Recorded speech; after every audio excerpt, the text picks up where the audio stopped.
Josué, depois Gênesis, antes do Apocalipse. Amém? Amém.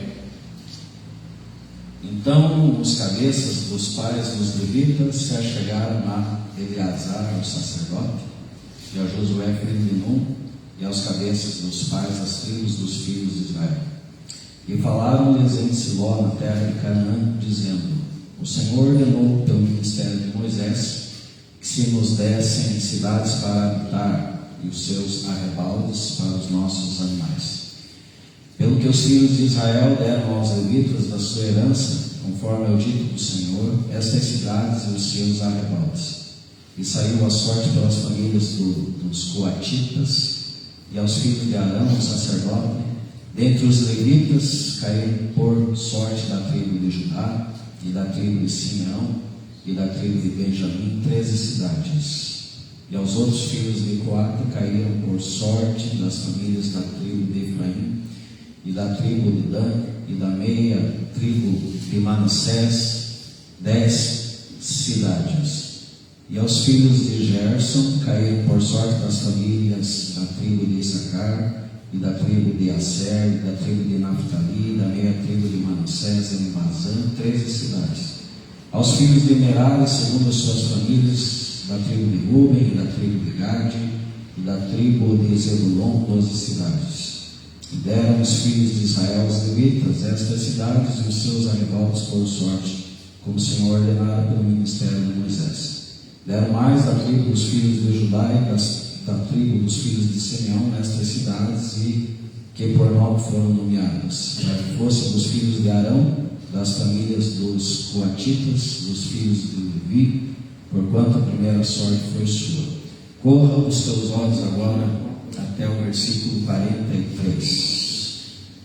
Desta sorte deu o Senhor a Israel toda a terra que jurara dar a seus pais, e a possuíram e habitaram nela. E o Senhor lhes deu repouso em redor, conforme a tudo quanto jurara a seus pais, e nenhum de todos os seus inimigos ficou em pé diante deles. Todos os seus inimigos o Senhor deu na sua mão. Palavra alguma falhou de todas as boas palavras que o Senhor falara à casa de Israel.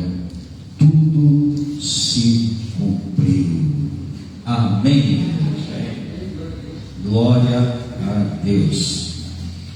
Eu estou quase encerrando a leitura de Josué, e a minha próxima leitura vai ser em Neemias. Quem quiser me acompanhar, a partir de quinta-feira estaremos neste propósito.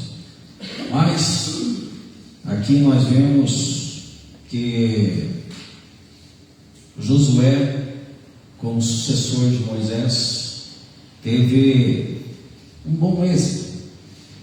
Não vamos dizer que foi sucesso total, até porque Josué não foi um líder perfeito. Assim, queridos, quem o é? Qual líder é 100% perfeito?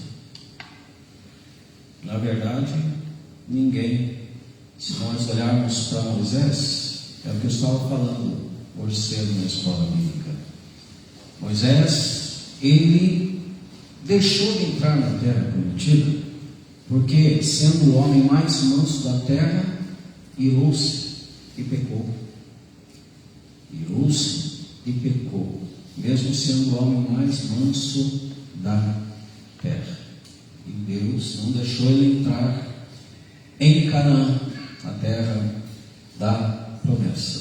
Nenhum líder é perfeito. Todos são falhos. Se você pensar um pastor perfeito, não, esse é perfeito, pode saber que ele tem muitas falhas, porque o homem é falho, o homem é limitado, o homem é transgressor.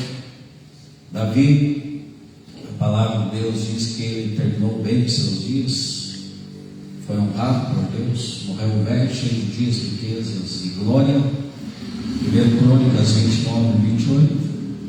Mas todos nós sabemos dos erros fatais de Davi. E um grande referencial em Israel, uma grande referência, Porque, queridos, nenhum líder foi perfeito, não é e nunca será. Jesus Cristo foi o único perfeito, o único que acertou em todas as coisas, o único que foi tentado naquilo que há no mundo, concupiscência dos olhos, concupiscência da carne, soberba da vida, e ele venceu tudo por meio da palavra, porque verdadeiramente escondia a palavra no seu coração, para não pecar contra o seu Pai, para não pecar contra Deus. Mas aqui nós vemos que, gente, as tribos estavam alcançando as promessas, a divisão das terras estavam acontecendo. Porém, os levitas, eles não tomaram posses de terras, porque eles poderiam usufruir da provisão direta do Senhor, pelo chamado específico que eles tinham. Mas, obviamente, que eles tinham que habitar em algum lugar, eles tinham que residir, eles tinham que morar, e a eles foram dadas cidades, para que pudessem habitar, frutificar, plantar, colher e serem abençoados por Deus. E é exatamente o que está acontecendo aqui no capítulo 21 de Josué. E queridos, faltava muita coisa para acontecer ainda. Josué já estava velho, nem todas as terras ainda tinham sido conquistadas, mas Deus foi fiel àquela geração que permaneceu viva, sendo Josué um dos dois maiores de 20 anos que permaneceu com vida. Porque daqueles 600.000 homens que saíram do Egito, de 600.000 homens, estou falando de homens, fora mulheres e crianças, porque dá um total, com certeza, mais de 2 milhões de pessoas, contabilizando tudo. Moisés conduziu toda esta igreja, a primeira instância, pelo deserto. Depois de 3 dias, já estavam todos murmurando, complicando a vida do líder. Ser líder não é fácil. Cuidar de uma igreja com esse tanto de membros, um pouco mais, não é nada fácil. Imaginemos nós para Moisés como foi. Resolver toda a demanda daquela igreja, não em tempo suntuoso, não em tempo chique, cheio de recursos e parafernálias, mas um território totalmente inóspito, seco, quase sem provisão nenhuma, onde eles tinham que verdadeiramente usufruir de toda a providência de Deus. Então, gente, aí depois de 3 dias que eles atravessaram o Mar Vermelho, começou as murmurações, as reclamações: não temos água, não temos comida, que saudade do Egito, que saudade, né, do melão do Egito, do pepino do Egito, do alho poró do Egito, dos temperos do Egito, da páprica do Egito, de tudo que há das carnes do Egito. Que saudade, que saudade. E, gente, foram sendo aniquilados por Deus, pela ira santa de Deus. Se você ler 1 aos Coríntios 10, ali Paulo fala exatamente de todos aqueles que foram padecendo pelo deserto, como exemplo para nós hoje, para que não caiamos nos mesmos erros. E ali Paulo aborda vários assuntos que aconteceram exatamente lá no deserto: a idolatria, o bezerro de ouro, a prostituição, né, quando aqueles homens ali se envolveram com as mulheres moabitas, porque na verdade o Balaão ele não conseguiu amaldiçoar, porque contra o povo de Deus não vale encantamento. Nós somos protegidos pelo Senhor, a partir do momento que nós somos do Senhor. Mas ele forjou um plano terrível de diabólico. Ele falou para Balaque: você reúne as mulheres e vamos mostrar essas mulheres aos filhos de Israel e vamos ver se eles vão vencer a tentação. E não venceram. E aconteceu lá, prostituição, fornicação, e Deus, na sua ira, matou ali 23 mil homens, 24 mil homens. Paulo usando esses exemplos. Mas o povo reclamou de água, mas o povo enfastiado com maná, queria carne. Deus enviou codornizes, que eles foram um mês inteiro comendo codorna, a ponto de sair pelo nariz. Tudo isso foi acontecendo, e Deus mandando serpente para matar aqueles homens, mandando pragas. E no final das contas, quem conseguiu chegar lá na terra da promessa com uma nova missão foi Josué e Caleb, com mais de 20 anos, homens, somente os dois, porque tinham um espírito diferente.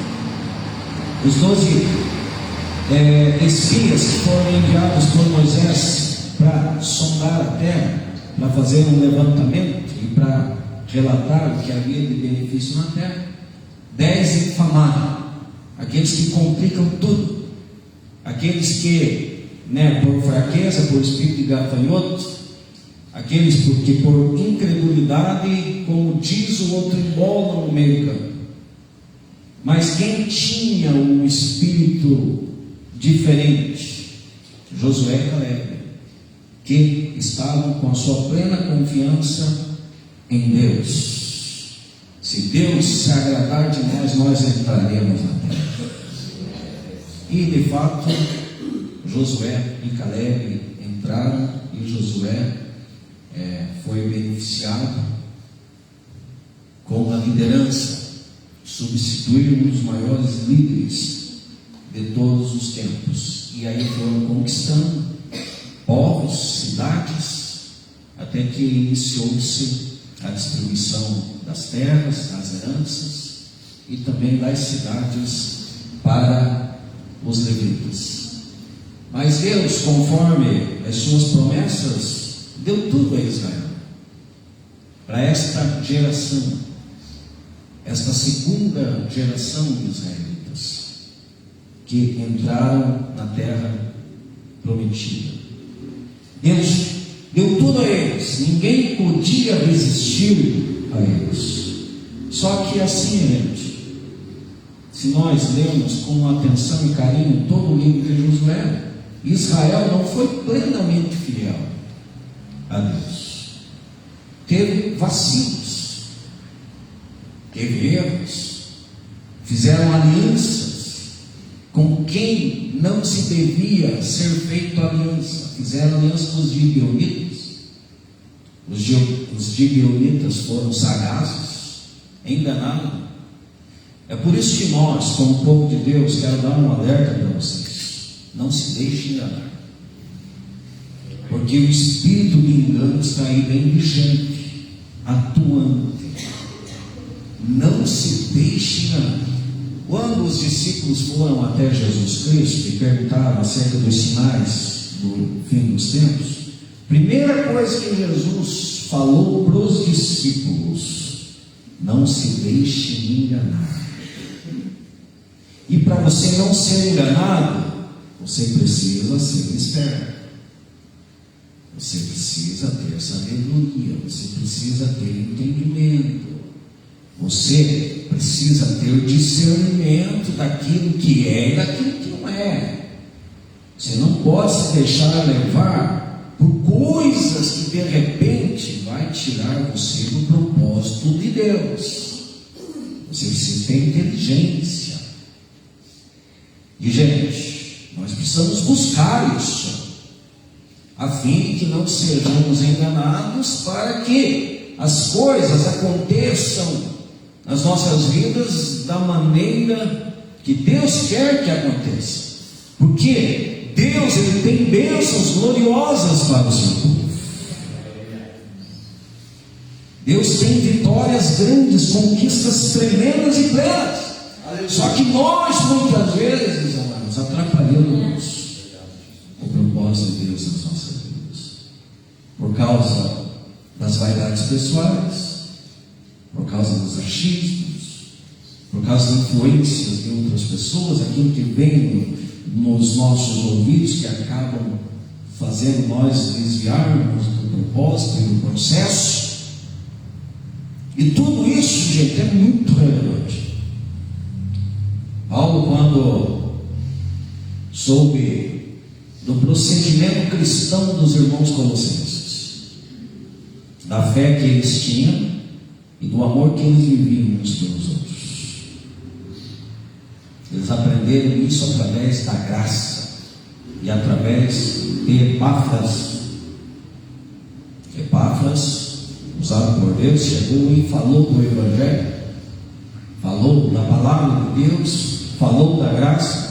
A graça deve ser entendida, deve ser pregada. Epáfras fez isso muito bem. Aí os irmãos da igreja de Colossos entenderam, viviam a fé, tinham fé, viviam o amor. E Paulo, muito contente com tudo isso, orou por eles. Mas orou como? Para que eles fossem ainda mais sábios, mais inteligentes, tivessem mais entendimento, a fim de que andassem dignamente diante do Senhor, agradassem a Deus em todas as coisas. Pode ler, está lá no primeiro capítulo de Colossenses.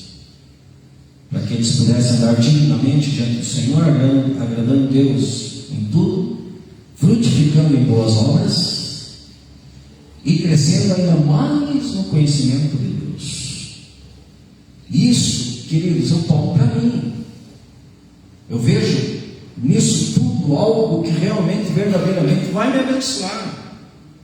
A partir do momento que eu vivo uma fé conforme o Evangelho, a partir do momento que eu vivo o amor, que é mandamento, que é regra, e muitos vão ficar de fora exatamente por não viver esse mandamento, eu tenho certeza disso. Qual que é o principal mandamento? Qual que é o maior mandamento hoje para a igreja? É amar o próximo, independente de quem ele é, do que ele representa, do que ele fala de você. Problema dele. Aquilo que o homem semear, se vai colher. Cada um vai prestar contas a Deus de si mesmo. Mas eu preciso ter consciência que eu preciso fazer a minha parte. Eu sei que tem muita gente que não gosta de mim, mas eu vou agir igual e correr o perigo, sendo que eu preciso amar? Não. Aí Jesus falou assim: nem todos que me dizem Senhor, Senhor entrarão. Mas Senhor, nós somos crentes. Mas Senhor, nós profetizamos. Mas Senhor, nós expulsamos demônios. Mas Senhor, nós fizemos maravilhas. E vos direi abertamente: apartai-vos de mim, vós que praticais iniquidade. Qual que é a maior prática de iniquidade? Ao meu ver, é não amar o próximo como deve ser vivenciado o amor, a ponto de amar até mesmo o inimigo. Não precisa andar junto com o inimigo, mas tem que amar. Gente, olha o exemplo de Davi com o seu líder Saul. Davi andou junto de Saul. Se ele andasse junto, ele teria morrido. Mas por que Davi não andava junto? Porque não tinha como superar as diferenças no relacionamento. Até porque Saul estava querendo matar Davi. Por que pessoas saem de igrejas, gente, que não conseguem superar contrariedades, diferenças, e acabam saindo? Quando na verdade o que tem que prevalecer é o amor, é o perdão, é o entendimento, é o bom relacionamento, é a consciência de erro pessoal e próprio, altas limitações, fragilidades pessoais, humildade. Agora sim, gente, uma grande prática de iniquidade é não viver o amor. Mas Paulo, quando orou pelos colossenses, ele tinha conhecimento que a igreja estava funcionando bem, eles tinham fé, mas não bastava fé. Porque entre a fé, a esperança e o amor, o maior deles é o amor. 1 Coríntios 13:13. Não bastava a fé, tinha que amar. Tudo bem, amo, excelente. Então eu vou orar. Como? Para que eles sejam ainda mais inteligentes. Eles sejam mais inteligentes, eles tenham mais entendimento, eles tenham mais sabedoria. Para quê? Para que eles possam andar dignamente diante do Senhor, agradando a Deus em todas as coisas, frutificando em boas obras, porque o chamado do crente é esse, e crescendo ainda mais no conhecimento de Deus. E assim, gente, nós precisamos buscarmos de Deus, crescermos na graça e no conhecimento, no entendimento, na sabedoria, na inteligência espiritual, exatamente para que tenhamos discernimento e que não sejamos enganados, porque o espírito de engano está por aí. Pode estar na igreja, através da fala de alguém, pode estar na tua casa, através do procedimento de alguém, da fala de alguém, está por aí, está na padaria na frente, está onde você talvez menos espera, está lá o espírito engano, e você não tem discernimento, se acaba entrando, seduzido em balaio de gato, igual aquele jovem lá de Provérbios capítulo 7. O jovem ele simboliza a falta de sabedoria, porque o jovem geralmente ainda é imaturo, tem que aprender muitas coisas ainda, para que possa ter um certo domínio da sua vida e das situações. Aquele jovem, ele se deixa levar por aquela mulher sedutora, que com o espírito de engano, diz assim: meu marido saiu com um saquetel de dinheiro, volta só daqui a uns dias, um mês, eu já preparei tudo, a cama está cheia de flores, perfumes, os melhores possíveis, e você pode entrar e nós podemos ter aí momentos prazerosos. E aquele jovem imaturo é que nem o pica-pau, Não sei aqui se alguém já assistiu o desenho do pica-pau, que o Leôncio faz lá os churrascos, daí sai aquela fumacinha, e o pica-pau sente o cheiro da picanha do Leôncio e começa a voar pela fumacinha. Gente, então nós precisamos ter discernimento para que não sejamos enganados. E Deus, o desejo de Deus é abençoar. Deus abençoou, mas no entanto Israel não era totalmente fiel, se deixaram enganar pelos gibeonitas, mas a terra continuou a ser conquistada, e mesmo Josué sendo velho.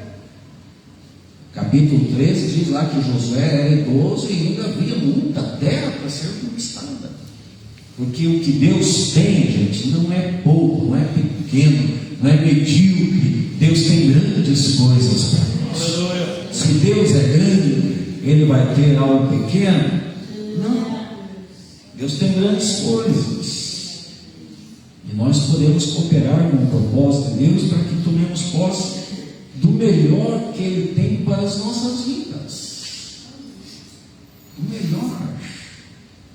Agora, gente, muitas vezes nós somos infiéis e acabamos pagando o preço da nossa infidelidade.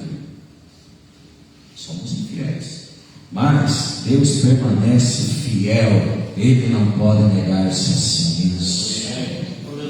E se Ele fez promessa, Ele vai cumprir. Deus chamou Abraão lá e falou assim: Abraão, olha, sai da tua tenda, conta todas essas estrelas do céu. Se você puder contar, assim será a tua descendência. Deus fez promessa a Abraão. Eu gosto muito daquilo que está relatado lá na fala de Balaão, em Números 23:19. Deus não é homem para que minta, e nem filho do homem para que se arrependa. Acaso tendo ele falado, dito, não cumprirá? Não fará? Acaso tendo ele prometido, não cumprirá? Olha, gente, Deus é fiel. Se Deus prometeu uma terra que manava leite e mel, cumpriu-se. Diz o texto aqui, no final. Se Ele prometeu repouso, cumpriu-se. Se Ele prometeu que os inimigos seriam aniquilados, cumpriu-se. Palavra alguma falhou de todas as boas palavras que Deus falou, porque Ele é fiel. Aleluia. Quem glorifica esse Deus fiel? Quem já teve promessa cumprida do Senhor aqui, levante sua mão e glorifique a Ele, porque nós precisamos ter esse agradecimento nos nossos corações. Porém, gente, o povo muitas vezes não cooperou, mas Deus graciosamente continuava sendo fiel e concedeu algo maravilhoso a Israel, porque Deus manteve a sua soberania, manteve a sua palavra, mas a responsabilidade ainda continuava sendo humana. Isso, gente, até hoje é predominante. Nós vemos o que acontece em Israel hoje em dia. Não sabemos o porquê que acontece, não sabemos todas as coisas, não sabemos os contextos, não sabemos se é tratamento de Deus com Israel, permitindo que israelitas sejam mortos, como aconteceu naquele fatídico dia 7 de outubro, onde 1.200 pessoas foram mortas, de maneira trágica e covarde, pelo Hamas. Não sabemos o que sucede no coração de Deus, mas Deus é soberano. E nós, como igreja do Senhor, nós precisamos manter-nos posicionados, em alerta, porque tudo são sinais, tudo são indícios que a coisa está se estreitando, está se afundando, e nós precisamos abrir os nossos olhos, como povo de Deus. Ao mesmo tempo que nós podemos usufruir daquilo que Deus tem para nós, como conquistas, recompensas, presentes, benefícios maravilhosos, precisamos vigiarmos e orarmos. Precisamos continuar, gente, com os nossos olhos bem abertos. E assim, queridos, Paulo falou algo que impacta o meu coração, e desde que eu li esse texto de Romanos, eu pessoalmente fiquei alerta, mesmo com todas as minhas limitações, mesmo com todos os meus defeitos, que não são poucos, mesmo com as fragilidades, muitas vezes desgastado, muitas vezes transpassado, muitas vezes nervoso, muitas vezes preocupado, muitas vezes sendo confrontado de maneira equívoca, muitas vezes sendo afrontado, mas eu estou permanecendo, estou perseverando, e Paulo falou assim: digo isso conhecendo o tempo, que já é hora de despertarmos do sono, porque a nossa salvação está agora mais perto do que quando nós aceitamos a fé. A noite é passada, o dia é chegado. Rejeitemos, pois, as obras das trevas e revistamos das armas da luz. E a mesma coisa o povo de Israel, lá naquele tempo de Josué, tinha que fazer. A mesma coisa. Rejeitar as obras das trevas, e olha como eles foram acometidos, como eles foram ficando pelo meio do caminho, levados por tantas coisas terríveis, a ponto de murmurarem por causa de comida, reclamarem por saudade de carne, sendo que Deus estava favorecendo o povo com o melhor da terra. Ele estava ali usufruindo da pessoa de Jesus, porque a rocha que foi ferida era Jesus Cristo. A rocha acompanhava o povo. Diz lá 1 Coríntios 10, onde Paulo está usando esses exemplos, a rocha era Jesus, a rocha continua sendo Jesus. Glória a Deus. A pedra que os edificadores rejeitaram continua sendo pedra preciosa, rocha eterna. E verteu água, e eles mataram a sede, porque Jesus estava com eles. E Deus deu um pão vivo, Deus deu o pão do céu, Deus deu um maná a eles, o pão da vida. E eles reclamaram também, se enfastiaram, porque as pessoas têm essa tendência terrível, carnal, de reclamar de tudo, de enjoar de tudo. Nunca há uma plena satisfação. Sempre a vaidade está dizendo: eu quero mais, eu não me contento somente com isso. Gente, eu estava ouvindo uma pregação minha, por sinal, que eu gosto muito de me ouvir, talvez seja só eu, mas eu tenho lá um canal no YouTube, mais de 200 pregações. Gente, se quiser me ouvir, vai até o resto da vida ouvindo. Eu estava me ouvindo lá, eu falei o seguinte, na outra igreja que eu pastoreava: tem pessoas que, para se contentar, tem que ser ter mais. Isso até no meio evangélico. Não, eu vou naquela igreja, porque naquela igreja, gente, é um pregador diferente por semana. Tem lá as festas, as programações, os retiros, um monte de coisa. Olha, é impressionante. Impressionante. Gente, desde que eu cheguei na igreja, eu nunca fui firmado nisso. Para mim, sinceramente, basta um culto onde eu possa adentrar na igreja e oferecer meu culto pessoal a Deus. Aleluia. Ouvir uma palavra, poder abrir a minha boca e louvar esse Deus maravilhoso. Quando eu era ovelha, gente, eu fui fiel ao meu pastor, mesmo ele sendo falho, mesmo ele errando, muitas vezes ele errou, mas eu estava lá firme, congregando. Se tinha pastor diferente, eu estava lá. Se não tinha, eu estava lá. Se tinha programação, eu estava lá. Se não tinha, eu estava lá. Por que ser firmado nesse tipo de coisa? Parece que os cristãos hoje estão querendo vivenciar um clube gospel, não uma igreja de Jesus Cristo. Porque, queridos, a igreja de Jesus foi formada por discípulos para levar a palavra de salvação ao mundo. É só isso. Porque nós estamos recebendo de Deus o tempo todo, graça e misericórdia. Deus está nos assistindo em todas as nossas necessidades. Quem recebe o melhor de Deus e glorifica Ele nessa noite.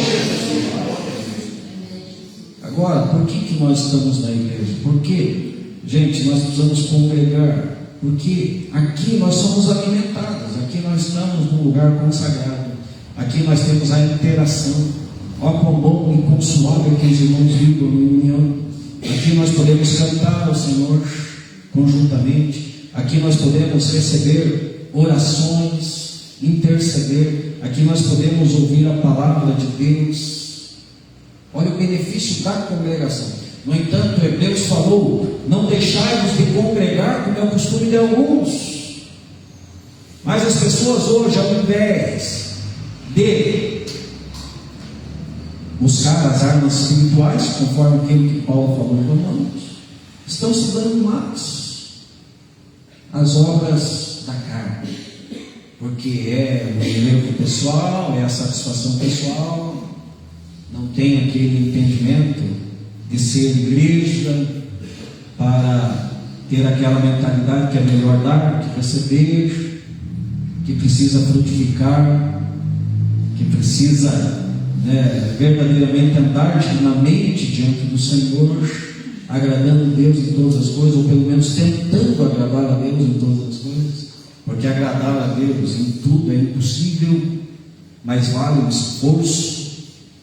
Quando Jesus falou: sede vós perfeitos, como perfeito é o vosso Pai que está no céu, não é a questão que eu vou alcançar a perfeição, não, é a questão da maturidade, chegar num patamar de maturidade onde o erro vai ser um erro comum, porque faz parte da natureza humana errar, mas não que tenha uma relevância a ponto de comprometer a vida, de comprometer o testemunho pessoal.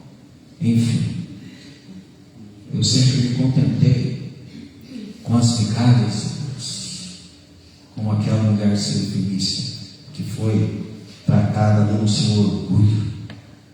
Certamente ela que precisava de libertação. Por que a filha estava endemoniada? Porque a mãe era orgulhosa. E com quem que Jesus tratou? Não foi com a filha endemoniada, foi com a mãe orgulhosa. Eu não fui enviado senão aos filhos de Israel. E foi lidando com aquela mulher, confrontando ela ali na questão da sua soberba, até que chegou naquele ponto culminante: não convém pegar o pão dos filhos e lançar aos cachorrinhos. É, Senhor, mas até os cachorrinhos comem as migalhas que caem na mesa dos seus donos. Ó mulher, grande é a tua fé, para a tua filha está curada. Aleluia. Se contentou com as migalhas, porque o pouco que Deus ministra é grande para nós. Mas se nós temos um grau de humildade no nosso coração, a gente também pode tomar posse de coisas grandiosas, porque o nosso Deus é grande, e o melhor dele já veio, Jesus Cristo de Nazaré. Quem celebra Jesus Cristo nessa manhã? Errado nós pensarmos dias melhores virão. Errado, dias piores virão. Não tem essa, a coisa não vai melhorar. Só que nós, como igreja em Cristo, nós somos mais do que vencedores. O melhor de Deus não está por vir, o melhor de Deus já veio, Jesus Cristo de Nazaré. Nós temos vida em Jesus Cristo, nós temos favor em Jesus Cristo, nós temos amor em Jesus Cristo, nós temos intercessão contínua em Jesus Cristo, nosso Senhor. Glória a Deus. Aleluia. Mas quem deseja ser mais abençoado ainda? Aleluia. Levante a mão quem deseja ser mais abençoado. Encerrando essa palavra, nós precisamos cooperar com o propósito de Deus. Precisamos ser cooperadores. Gente, Deus nos chamou para sermos abençoados e sermos abençoadores. Precisamos cooperarmos com o propósito de Deus. O povo estava demorando para conquistar. Josué falou para eles, confira comigo se você tiver curiosidade, no capítulo 18, no versículo 3.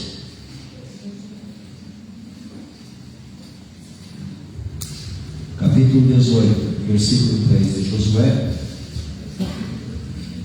E disse Josué aos filhos de Israel: gente, olha, eles já estavam na terra prometida, já estava havendo a divisão das terras, agora eles estavam em Siló, e a arca da presença estava continuamente com eles. A presença de Deus estava com eles. A presença de Deus está conosco nessa noite. E a arca ficou em 300 anos em Siló. Agora vejam bem, em Josué, ele vai até o povo e diz assim: e disse Josué aos filhos de Israel: até quando sereis negligentes a passardes para possuir a terra que o Senhor, Deus de vossos pais, nos deu? Gente, que estranho isso. Eles já estavam com seus pés na terra da promessa, e mesmo assim José está dizendo: vocês estão sendo negligentes. Porque a questão é que Deus tem mais. Não podemos continuarmos sendo negligentes. Aonde nós pudermos melhorar, vamos fazê-lo. Agora, gente, se tratando dos levitas,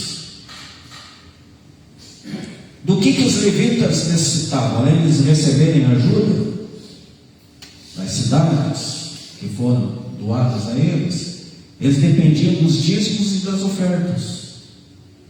Mas, queridos, quando o povo negligenciava isso, quando o povo negligenciava os dízimos e as ofertas, quem pereciam? Os levitas. Os levitas. Eles sofriam quando o povo negligenciava aquilo que eles tinham que fazer, trazer os dízimos e as ofertas, a fim de que eles fossem beneficiados. E hoje, gente, a coisa não é diferente. Se existe o princípio do dízimo e o princípio da oferta, nós precisamos ser fiéis nisso tudo. Porque o que é você dizimar na casa de Deus? Qual que é o princípio disso? É princípio de honra. Provérbios 3, 9, 10 está escrito lá: o sábio declarou assim: honra ao Senhor com a tua fazenda e com os primeiros frutos da tua vida. E assim daí vem a promessa: honra. Quando você honra, você está honrando a casa de Deus, você está honrando, aqueles que dependem do teu dízimo, da tua oferta. Você está honrando em primeiro lugar Deus.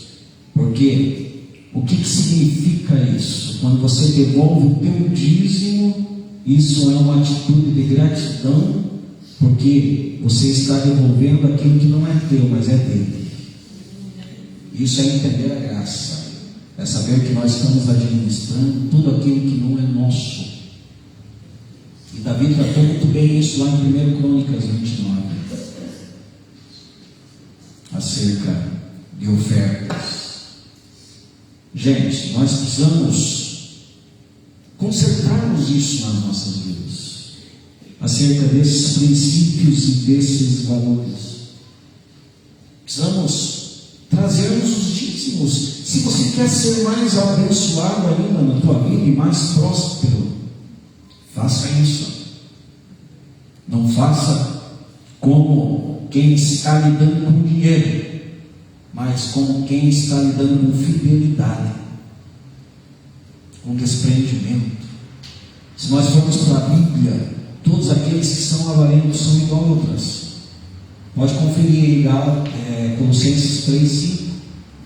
A avareza é pecado de idolatria. Qual que é o princípio mais contestado hoje no seio da igreja? Dízimos e ofertas. Porque mexe com dinheiro, mexe com o bolso. E nesse sentido, amados, é necessário liberalidade, voluntariedade, serviço, generosidade, amor, fidelidade.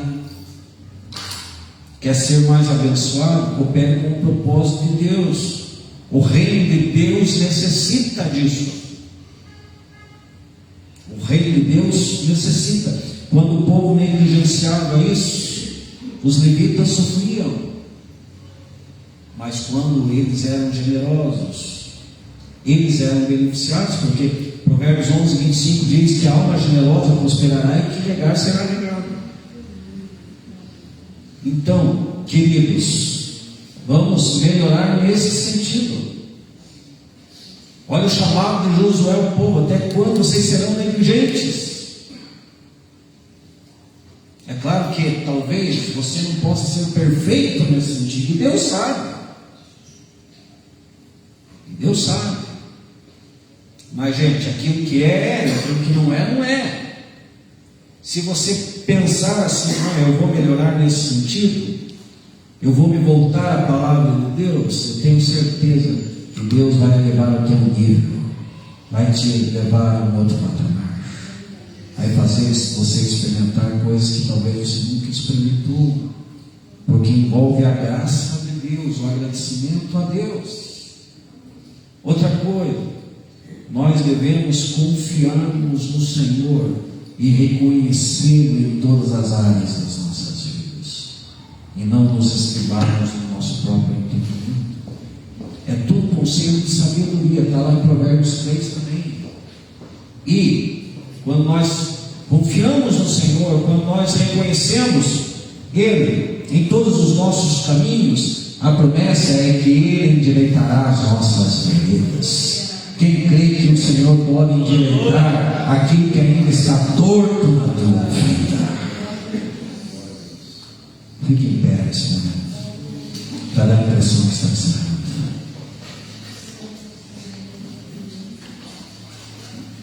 Aquele que anda segundo o seu próprio conselho, aquele que anda segundo a sua própria sabedoria, aquele que anda segundo o seu próprio entendimento, gente, vai chegar um momento que vai se dar mal.